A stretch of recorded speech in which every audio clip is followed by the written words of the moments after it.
it doesn't, it doesn't filter yet to the leadership, but it may become a challenge, as it is a challenge to preserve the memory of the Holocaust with no living survivors around, which will soon be the case.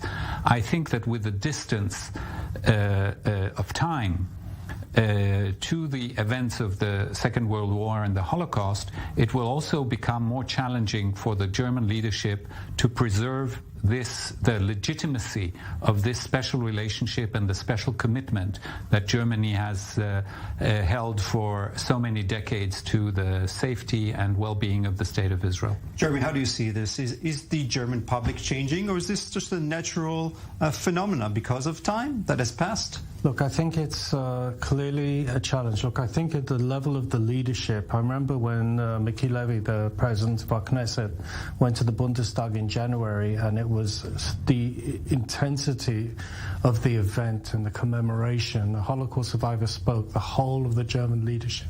I don't think there's any doubt in the German leadership's mind about the importance of Holocaust commemoration.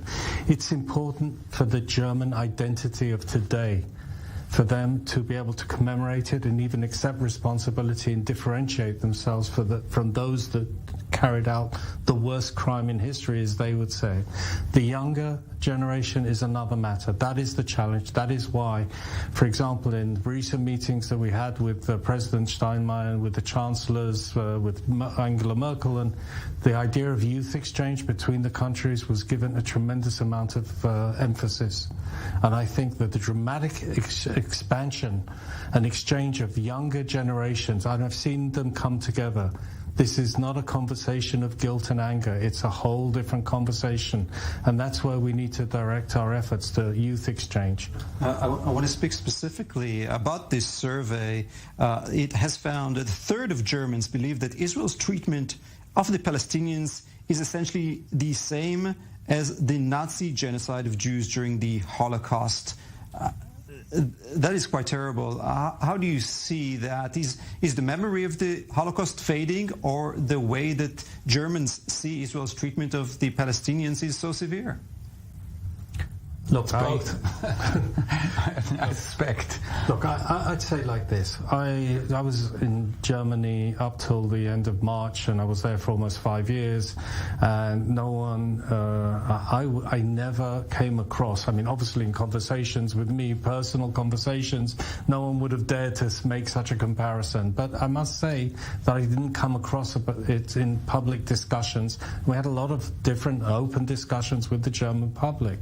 So I don't know about the actual findings of this and what it really means, but is there a perception that the Palestinian issue needs to be dealt with in a more careful way? Definitely.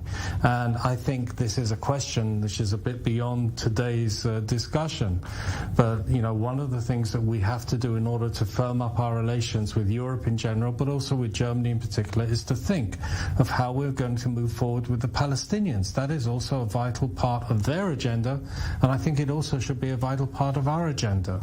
We need to avoid any sort of comparisons, and we had recently Abu Mazen in the Bundestag, sure. And I think that this type of statement is reprehensible, but it does damage. And I think we need to have a very proactive policy in order to counter it. Danny, you were ambassador in France. You obviously saw how the public opinion of Israel changes with the coverage of the Israeli-Palestinian conflict. How do you see this in general in Europe these days? There is a sense across Europe with certain variations from country to country. But even with the variations, the general feeling is that it's been far too long that the Israeli occupation of the territories has gone on, and especially, as long as there was a credible effort on both sides, the Israelis and Palestinians, to try and resolve it while there were still negotiations, you could sort of get away with the fact that we're trying. But for the past years, there hasn't been any attempt, and it's not just Israel's responsibility, obviously. By the way, in the same survey, when asked, do you support the Palestinian side or the Israeli side, there is an advantage for the Israeli side, but they're both tiny, minute minorities, and the overwhelming majority say they either don't care or they support their positions equally. So there is I think that reflects a sense that, like in other countries in Europe, there is an expectation that there should be an effort to resolve the Palestinian-Israeli conflict, which unfortunately doesn't seem to be on the cards right now. Right. And what really struck me as interesting in this survey as well is that it found that Israelis have a higher regard for Germany than Germans do for Israel. So is it the Israelis who are forgetting the past? Should they be forgetting the past? Or, again, this is natural. Israelis travel and live in Berlin. Germany is a modern, peaceful country these days. Why is it that, do you think, perhaps from your meetings with Israelis in Germany, that Israelis have such a positive notion of Germany these days? Look, they appear. Listen, I won't hide it. Obviously, we had a lot of Israelis coming to live in Berlin, and I always saw it as one of the major parts of my job was to reach out to them and to, keep them as part of our fold. And it was an important challenge for me. But I wouldn't underestimate the fact that Germany looks at Israel also on a number of levels with a great deal of admiration. Believe me now, Germany today was a much different place to when I came in 2017. The Russia invasion of Ukraine really created a very different mindset in Germany in terms of their defense needs and their capabilities in terms of NATO.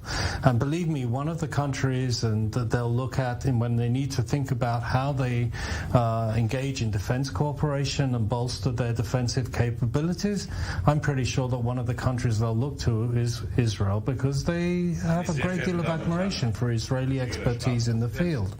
Let me tell you, in terms of the car industry in Germany, they look very much to Israeli technology and Israeli startups.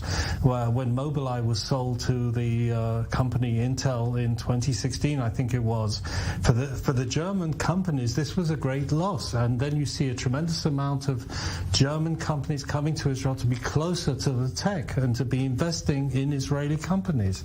So I just want to balance, and it's also in other areas as well that you see also there's a tremendous amount of respect for what Israel has and what Israel can do that also emanates from the German mind. But there's no doubt it's a very popular destination for Israeli youngsters. I'll try to address your point about the positive image that Germany has among Israelis. I don't agree that this has anything to do with the memory of the Holocaust. I think that it's a certain demonstration of maturity that you can, you don't turn the page in the sense that you forget the past, but you try and look at the future.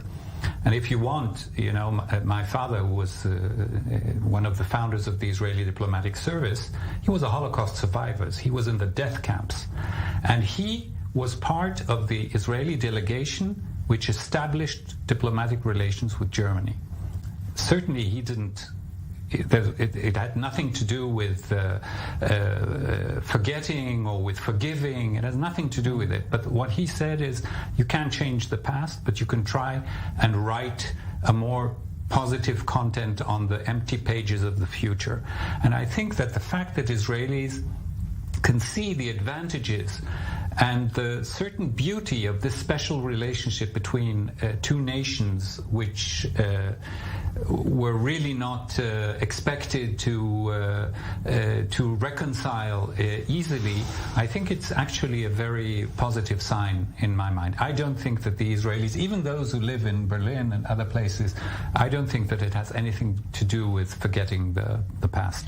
I think another very strong element in the relations between Israel and Germany is military cooperation. We've heard about submarines in other fields as well. And it goes back to this survey about the lasting role of the Holocaust in relations. 58% of Israelis agree or strongly agree that Germany has a special responsibility for the Jewish people, compared with just 35% of the Germans. Of course, we spoke about the fact that the German leadership, the president, the chancellor, all are in line with the idea of cooperating and assisting Israel. But as time goes by, and as we see the public opinion of the young public changing, are you expecting to see a change there, like we see in the States, perhaps? In terms of the leadership and their support.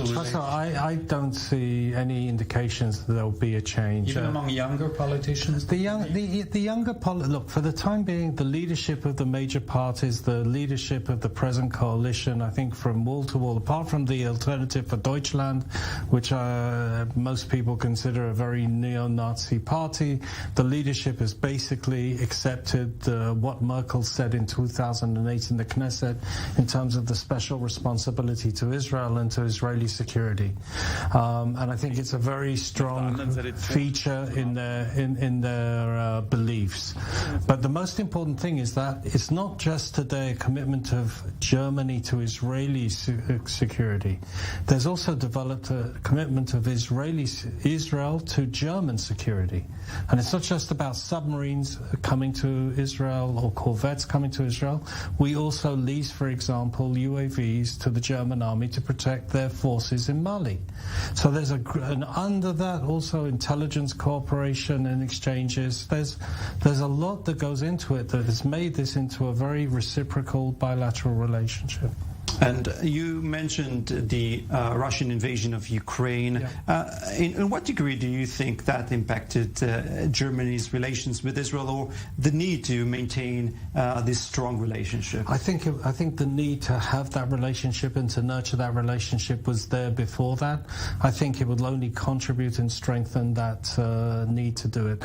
Listen, there have been also reports in the press about Germany considering buying missile defense systems, which Israel has. I don't know to what extent they're accurate, but I would not be surprised if they one day we will hear about something in that regard. Israel is seen by Germany to be a very militarily competent state that has effective defensive capabilities and capabilities that Germany has become to understand that she needs in this very new reality in Europe. This has been a very major event in German history, this Russian invasion of Ukraine. It has brought a whole different environment and set of demands to their national security that they hadn't needed to face for many years up till now, at least since the end of the Cold War. Certainly an opportunity for Israel. Also in terms of natural gas, we know of the problems of moving the natural gas from Russia into Germany, into Europe. And Israel here, together with other countries, has a role, and it has perhaps an opportunity. I think that might take a bit of time to sort of get underway, but it's definitely a potential that should be explored. In any event, to continue what was said earlier about the defense issues and the Ukraine war, I think even if it didn't have a direct impact on German-Israeli relations, I think it will have indirectly an impact in the sense that it has triggered a change in the approach of Germany to military might and to extending its military might, exporting some materials, and that turns Germany into a more how should I put this, a more avid customer for Israeli military technology and hardware. Gentlemen, stand by as we continue to cover the 50th anniversary of the Munich massacre. We now bring you a story of an Israeli and a Hungarian runner who embarked together on a special project to commemorate the event. I-24 News correspondent Jonathan Regev has the story. It's the opening bell for an astonishing race. These runners will cover 550 kilometers in 11 days. Yes, that is 50 kilometers every day. And the reason behind this project is truly remarkable. Because of the 50 years of the murder of the 11 athletes, we decided to run from Budapest all the way west to Munich, as close as possible to the date of the terror attack. Next week will mark the 50th anniversary of one of the darkest episodes in the history of the Olympic movement, the murder of 11 Israeli athletes by Palestinian terrorists during the 1972 Munich Games. We want to dedicate it to those athletes that were murdered in the temple of the sports, the Olympic Games, for no reason, or for the reason to be Jewish and Israelis. Israeli veteran runner Asaf Stolarz, along with his Hungarian friend Peter Agiu, came up with the idea of running for 11 days, each day dedicated to a different murdered athlete. They embarked on their mission with the blessing of the families and the help of Maccabi World Union and the Israeli Olympic Committee. The race is set to end this coming weekend in Munich with a clear aim. The message is very clear. Run to remember. Don't forget, we're running to remember. The world was shocked back in 1972, but the decision was to proceed with the Games. Those who made that poor decision may have wished the murder of the athletes would become no more than a soon-to-be-forgotten incident. Asaf, Peter, and their project are here to make sure we will always remember. Still with me in studio is two former Israeli ambassadors, Jeremy Issakarov and Daniel Sheck. Thank you both for being with us. One topic that was mentioned by President Herzog yesterday in his meeting with Steinmeier was Iran. What Israel sees as the greatest threat to its existence and to global stability. Herzog reiterating that Israel will not be able to allow Iran to become nuclear.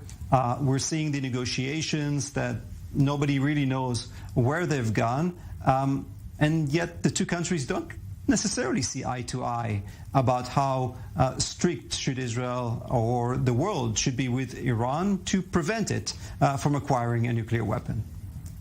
Well, the negotiations we've been hearing have been going on for a number of months, and every morning we hear they are closer to agreement and maybe further. So I've been very skeptical for the time being about the Iranian position. I'm worried that going back to the agreement of 2015, which in original terms I wasn't against, because I thought it could at that time buy us maybe a few more years of delaying the Iranian program. But I think the abandonment of the agreement by Trump was a mistake. I think you can't make a move like that without having some sort of backup plan that would continue not only the pressure but continue the enforcement of stopping Iran improving its nuclear technology. But now to go back to that agreement, which is not going to be longer and stronger, it's going to be shorter and weaker, that to me is of great concern. Now Germany has always been part of the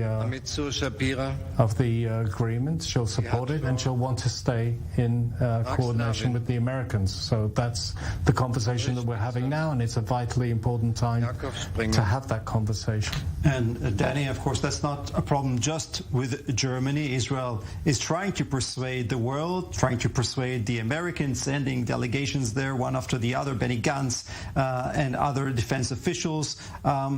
With Europe, it seems it is much more difficult, at least a much more difficult task for Israel. I'm not sure that's true. I think that across the board and across the Atlantic, I think there is a unanimous thought that it is better to return to some kind of framework of an agreement rather than leaving the situation as it is, since former President Trump decided to leave the agreement and virtually made it collapse. Now, Jeremy is certainly one of the biggest Israeli experts on the Iranian issue through his career, so I'm being cautious in this assessment. But I think that generally everybody agrees that the end game should be that Iran should not be a nuclear power. And there is no difference between Israel and the other Western nations that are negotiating indirectly with Iran currently. There is a divergence, a separation of the opinions is on that specific point, that at least, how should I put it, officially and outwardly, there is an Israeli unwillingness to join the agreement. Ambassador, we can now hear the German President Frank-Walter Steinmeier. Let's take a listen to what he has to say. Distinguished guests, this is a day of mourning and memory. I'm grateful that you, the families of the victims, are here today. That you, Mr. President Herzog, is here next to me. Without your presence, without the presence of the representatives of the State of Israel, I could not think of a respectable memory. I thank for everyone who contributed and allowed this shared commemoration today. Dear relatives, we cannot we can only imagine the pain and suffering that you have experienced, the husbands and the fathers, and what does it mean for you today? How does it live? How is it to be a young woman who just gave birth to her first child with a father that will never come back? How do you continue to live with the images of the room where the murder took place? How do you continue to live with the knowledge that the father has suffered for years, for hours? How do you continue to live with the memory that a husband was shot and then bled to death next to his friends? How do you continue living when you receive two postcards from Munich in which the son that was murdered by now says everything is wonderful and he looks forward to returning home? I know about the suffering and the trauma. All of these continue to exist among the families until this day. Nothing in your lives is the same as it was before 1972. Nothing continues to be the way it was and the way it should have been. For 5 decades, this pain continues. Dear guests, the Munich Games were supposed to be completely different from the previous games in Germany in 1936, when the Nazis used as a show, using them without a shame, using the Olympic idea for their purposes. 1972 was supposed to be a correction of Berlin. The Republic of Germany wanted to show itself as a liberal nation, as a member of the democratic states.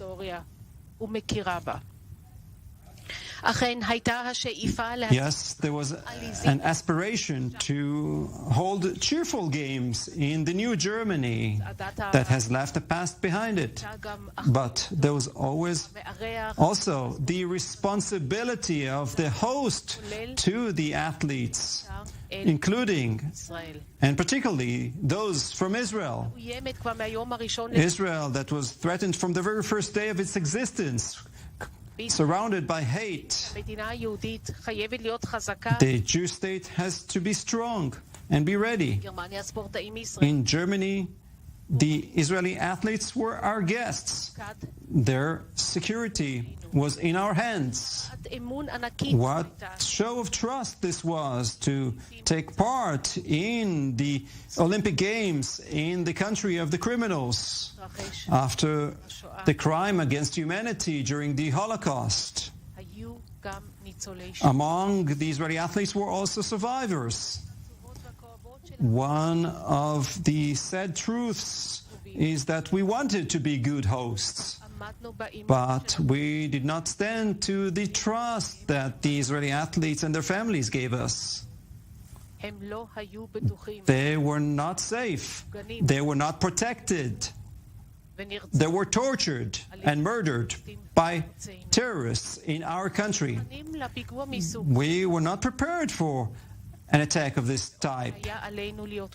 We should have been ready. This is part of the bitter truth. We were not ready for it. For the fact that those terrorists from outside of Germany will misuse of the Olympic idea and will use any sort of violence, cold-blooded violence. We were not ready for a terror attack that was executed in front of international TV viewers. The effort to present Germany as a peaceful democracy failed in Munich. The Olympic Village turned into an international stage for terrorists, an international stage for Jew hatred and for violence. This should not have happened. We stand in horror in front of this disgraceful crime. These are the words of Gustav Heinemann, the former president, who fought to keep his tears.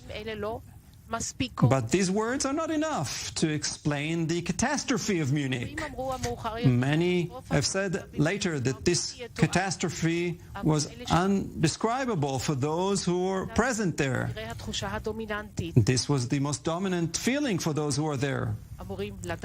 But shouldn't we have known, especially us as Germans, that the idea of unthinkable is a mistake that has terrible consequences. The unthinkable can protect us from other questions, but it distracts us from the real question of avoiding what shouldn't have happened. Dear guests, we need to remember. This memory is painful. It's particularly painful to you, the families, but the memory must also hurt us in Germany. The events in Germany in 1972 have left deep marks on the families. The trauma of Munich is in the collective memory of people in Israel. But the attack has left marks also for us in Munich and in Germany as a whole. Today's commemoration can only be sincere if we are willing to make painful conclusions, to understand that the events are also a result of mistakes, deadly mistakes. This recognition, ladies and gentlemen, should have occurred a long time ago. Yes, the criminals did not come from Germany, but the responsibility was by the Palestinian terrorists and their aides. It is bitter that there was no word of sympathy or regret from the political representatives from those countries, the criminals and their aides. 8 Palestinian terrorists and those who operated them are those who brought their hatred to Munich. Those are the ones responsible. But this does not exclude us. We also carry the responsibility of the hosts to prevent what we didn't, to defend the hostages being held by terrorists.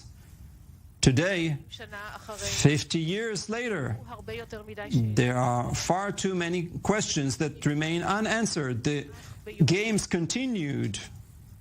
The games must go on. The politics has done all it can to go back to normal. After years of silence,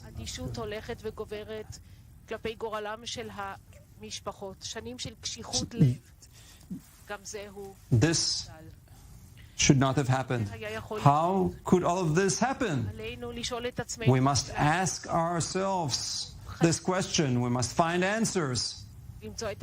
We need to want to find the answers. Why do the criminals who are left alive were never prosecuted? One of them is still proud of his crime today. In front of cameras, he's saying that he would have done the same. What were the exact relations of the criminals with the German extreme right? Why did the German security officials were so inexperienced? Did Germany disregard Israel's warning? And why was Israel's request to assist was overturned?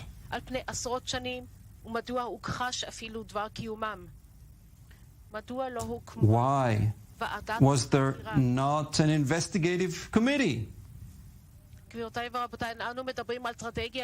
We speak about a great tragedy. First, about the preparations for the games and the security. Second, about the events of the 5th and the 6th of September. And the third begins the day after the attack. The silence, the forgetfulness. I congratulate the fact that the German government announces the establishment of a committee of historians. I wish it can shed more light on this dark episode in history. And I hope it will receive assistance as much as needed. Their work may expose uncomfortable truths. It must do so. We must deal with the history of Munich and also with the question of why didn't we deal with it until today. We must fight in any type of anti-Semitism in our country, and particularly with anti-Semitic violence. This is our responsibility to history. And as a democratic state, we must be able to defend ourselves. Freedom and security are not contracting. They work together. They are attempting to hurt freedom. We must stand guard against the enemies of democracy, both inside and outside, because we live in a time in which democratic liberal democracies are attacked. Munich 1972 teaches us another lesson. Even if we know the truth, if we acknowledge the mistakes, then the wound can heal that our country has suffered. This is the only way in which the wound can heal. But this doesn't only treat us legally.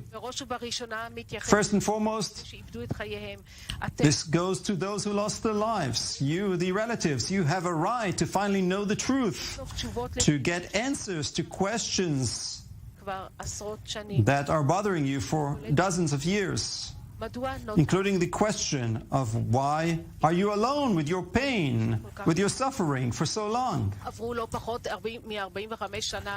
No less than 45 years have passed until a commemoration in the Olympic Village was established. Back then, with Israeli President Reuven Rivlin and family relatives, we grieved together, we remembered together. But it took 5 long years until we reached an agreement about a respectable compensation. Dear guests and families, dear President Herzog, we are united in the memory of years of the 12 people who lost their lives in this event. We are united in pain, but we must not forget your pain, the pain of the families is your pain, which we did not estimate properly. I know that even the agreement that was reached now is not enough to heal all the open wounds. Therefore, I say these words to you. Your lives are influenced by the grief, by the pain over 50 years. We cannot make up for what has happened, for what you experienced and what you have suffered. This ashames me. Therefore, in my role as the head of this country, I ask for your forgiveness, and I add today, as the head of the state, in the name of the country of Germany, I ask for your forgiveness for the protection that we didn't provide you, and for not supplying enough information about what has happened. And it is my duty and need to acknowledge our responsibility as Germans here today and for the future. I hope this day would lead for you, the families, feel that we share your grief, your pain, that you feel that we seriously mean our responsibility. Ladies and gentlemen, respectable guests, Mr. President, the friendship and appeasement that Israel has given us is no less than a miracle. We hope that this day will bring so that the Germans would prove to be worthy of this friendship, the asset that was so badly damaged in this place 50 years ago, the trust. Thank you very much. That was German President Frank-Walter Steinmeier getting the applause at the ceremony marking 50 years to the massacre of the Israeli athletes at the Munich Olympic Games. He's getting a hug there, I believe, from Yanke Spitzer, the widow of one of the victims, from President Herzog.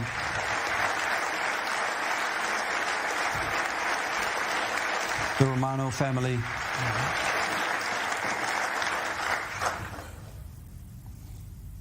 Now we'll hear Israeli President Isaac Herzog.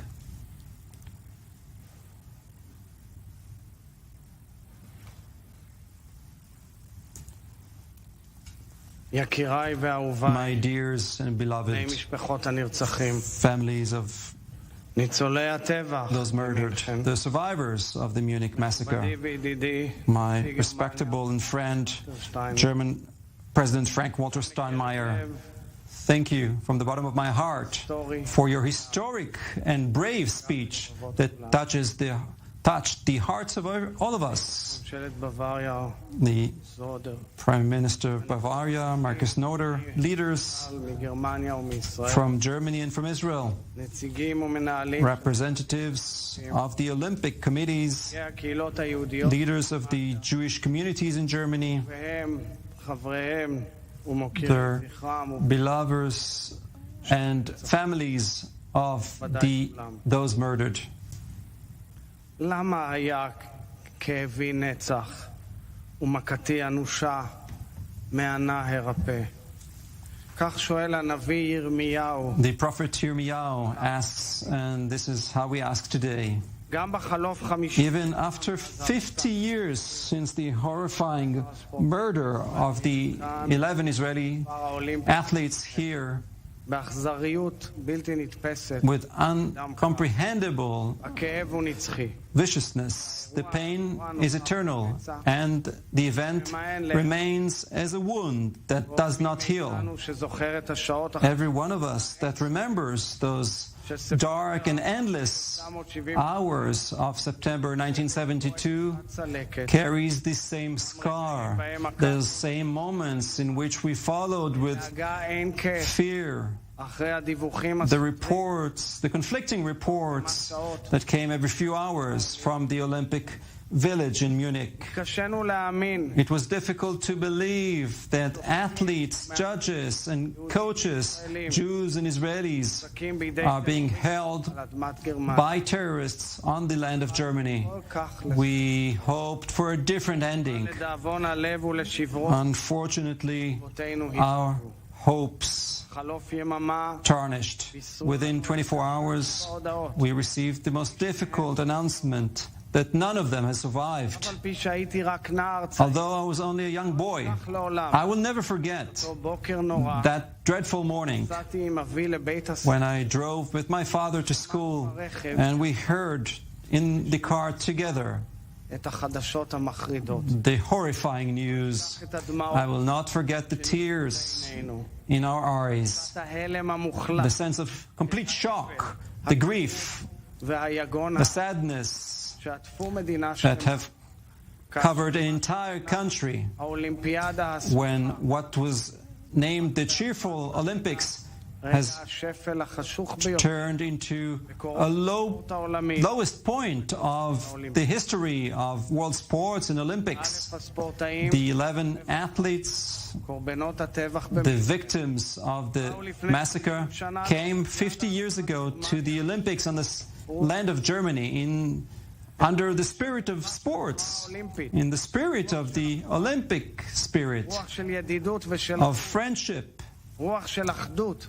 a spirit of solidarity between nations and between countries. They were cruelly murdered by a Palestinian terror organization only because they were Jewish, only because they were Israelis. This brutal massacre that took their lives and the life of a German policeman was a tremendous human tragedy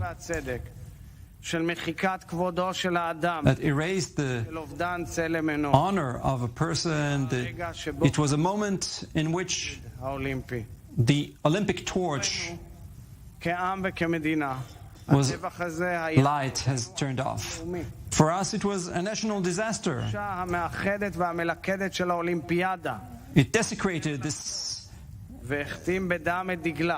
the spirit of the Olympics. It stained the Olympic flag with blood. It will never be the same. Dozens of years, as was said by President Steinmeier, Germany and the Olympic Committee have avoided commemorating the 11 victims, to the regret and the pain of the families for losing their loved ones, and the scars that they carry throughout the years also were the pains of the indifference. These were days in which it felt like one simple truth was forgotten. This was not a Jewish and Israeli tragedy. This is a world tragedy. A tragedy that we must remind of in every Olympics and teach its lessons from one generation to another. A tragedy that stresses again and again there are no greater opposites than sport and terror. There are no greater opposites. The world must not forget what has happened in the Munich Olympics of 1972. The world must not forget. The fight against terror in every place and every time must be common and determined. The future of the human society is dependent of us fighting the evil, the anti-Semitism, the hate, the terror. In that sense, And not only that, the decision of Germany over the past few days, for which I thank you, Mr. President, for your tremendous efforts. And together with you, the German government and the Bavarian government and Munich municipality, the decision to take responsibility for the wrongdoings around the massacre, for allowing to investigate them and compensate the families of the victims, is part of savoring the good and fighting the bad. And it has, after half a century, an important and right step towards the families and for the history. In the Jewish language, in the Hebrew language, there is a word for those who are killed. He is called a halal. The same word, halal, describes an empty place. A place where there is nothing. Each of the 11 victims was a whole world to his family, for his loved ones, and for his people. Each and every one of them has left a halal, a space that will never be filled. There are no words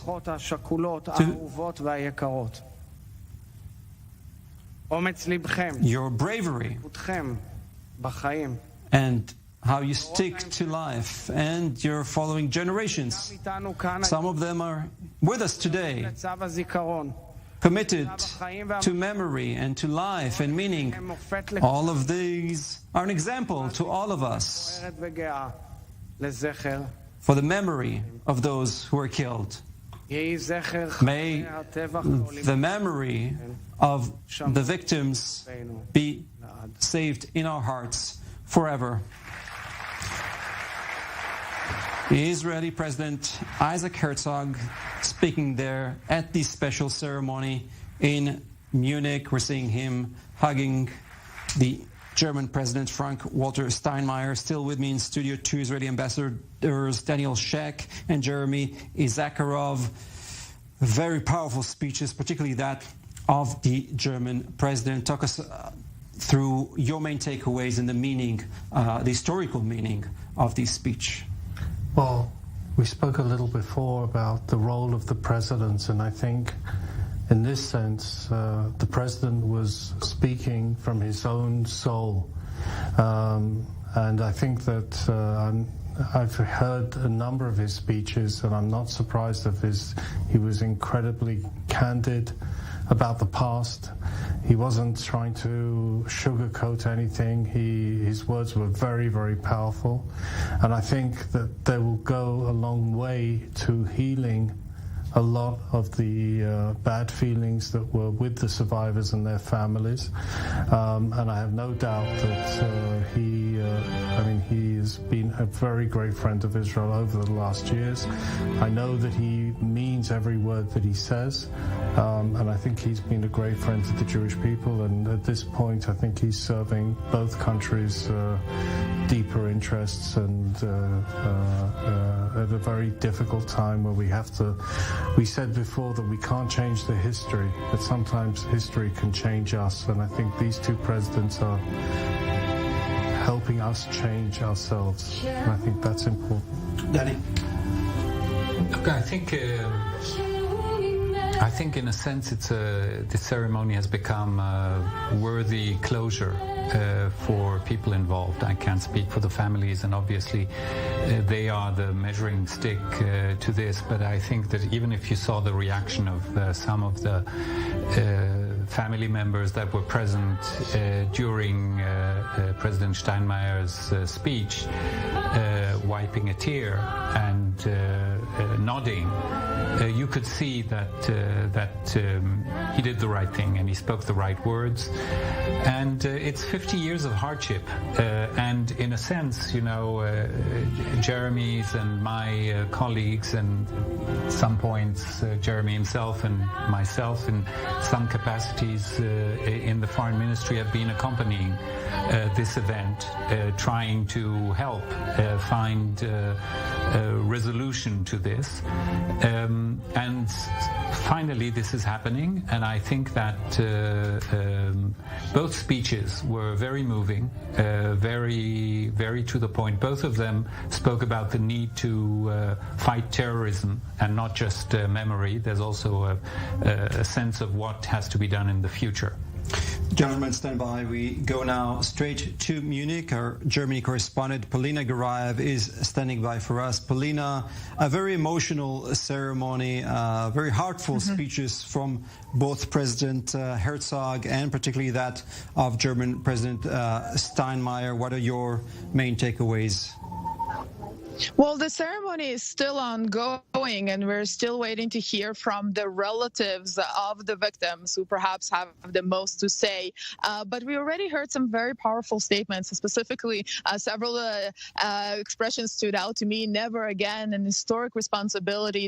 Those are words that Germany usually utters, or German officials usually utter in the context of the Holocaust. And here, of course, they were said in a very different context, but it is being used to signal that Germany is acknowledging that this is another painful chapter in its history that is now taking full responsibility for. And we heard officials apologize both for the fact that they weren't prepared to protect their guests, especially guests that were coming from Israel, many of them even Holocaust survivors themselves. There was a special significance to their visit here, and Germany utterly failed to protect them. And also for the last 5 decades, it also failed to acknowledge the shortcomings in handling this tragedy. It took 5 decades for this apology to come. I remind you that even the memorial that was open at the Olympic Village was only inaugurated about 5 years ago. So this is definitely a development, but also at the beginning of a conversation. We spoke a lot about how this marks the end of the legal dispute between German authorities and the families. This is true, but also, and this was heard many times already in the speeches, that this is the beginning of a conversation, and open conversations where German authorities are willing to talk about what happened and what could have been done better. And this will be done as part of a committee of historians that will look into archive material and classified materials in order to give the families some answers. And also, and this was also expressed, the fight against anti-Semitism, not only terrorism, but anti-Semitism. This was linked with what has happened then. And also, of course, this fight is never ending and is important for Germany nowadays. We've seen, of course, this being linked to the events of the Munich massacre. And of course, this is something, again, another promise that Germany is giving Israel today. It's a very emotional ceremony right there in Munich. Polina Garayev standing by for us. Thank you so much for that update. Still with me in studio is Daniel Shek and Jeremy Issakarov. We have 2 minutes left for this broadcast. Your final comments. Okay, I think it was what everyone expected. Sadly, it took 5 decades, but it's important that it happened. And I hope that this will serve as some kind of closure for the families. That's all we can hope for. Jeremy. I think it will serve to give the families a very strong measure of closure. But as Polina said, this is also opening a process of investigating what actually happened. And I think that's very important for the families as well. So this will be not the end of the whole episode, but rather the beginning of what has been called the process of healing. And I think that's what we're looking at, and I think we've taken a very major step today to give the families some solace and to be able to move on a path where we can give them as much healing as possible and as much transparency and truth as can be done in this horrific situation. Yes, many questions left still unanswered for the families. We hope they will find the answers, and all of us will be able to hear the truth about everything that led to these events and also in the aftermath of this massacre. Gentlemen, thank you both for being with me. Daniel Shek, former Israeli ambassador to France, and Jeremy Issakarov, Makarov, former Israeli ambassador to Germany. It's been a pleasure to have you with us on this special I-24 News edition covering this ceremony in Munich, marking 50 years to the massacre in Munich. For us at the I-24 News Desk, that's a wrap for now. More updates coming up at the top of the hour. Thank you for watching.